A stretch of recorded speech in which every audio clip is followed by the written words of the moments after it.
పార్వతీపురం నియోజకవర్గంలో పేదవాని సొంతింటి కలను కూటమి ప్రభుత్వం నెరవేరుస్తుందని ఎమ్మెల్యే బోనాల విజయచంద్ర అన్నారు. ఇక ఇందులో భాగంగా 2246 మంది అర్హులకు పక్కా ఇల్లు ఇస్తామని ఆయన హామీ ఇచ్చారు. ప్రధానమంత్రి ఆవాస్ యోజన పథకం కింద బాలాజీపేట, సీతానగరం, పార్వతీపురం అర్బన్ పరిధిలోని లబ్ధిదారులకు ప్రభుత్వం నుంచి అదనపు సాయం మంజూరైందని ఎమ్మెల్యే బోనేల విజయచంద్ర తెలియజేశారు. ప్రభుత్వం వచ్చినట్టునే ఇచ్చిన సూపర్ 6లో కాకుండా ఇంకా హామీలు ఏమైతే ఇచ్చామో ప్రతి ఒక్క పేదవాడికి ఇల్లు ఉండాలనేది. ఎందుకంటే ఇల్లు అనేది ప్రతి ఒక్క సామాన్యుడికి ఒక కళ.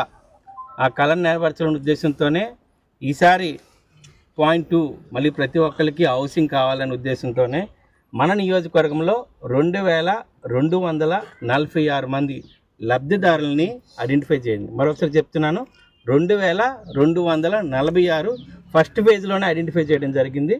వీళ్ళందరికీ కూడా హౌసింగ్ కడుతూ ఎవరైతే కావాలనుకుంటున్నారో ప్రతి ఒక్కరికి, మా పార్టీలో ఇక్కడ రెండో ఆలోచన కూడా లేదు. ఇల్లు లేని ఏ పార్టీ వ్యక్తి అయినా పర్వాలేదు, అది సిపిఎమ్మా, సిపిఐయా, లేదంటే 3 రెక్కల పార్టీయా, మాకు సంబంధం లేదు.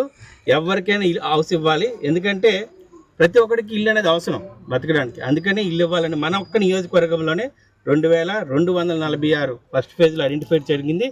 అంతేకాకుండా మన నియోజకవర్గంలో ఇంతకుముందు ఇల్లు కట్టి ఆగిపోయి ఫైనాన్షియల్ ఇబ్బంది పడితే ఆగిపోయినా ఎస్సీలకి, బీసీలకి అదనంగా 50,000, అలాగే ఎస్టీలకి 75,000,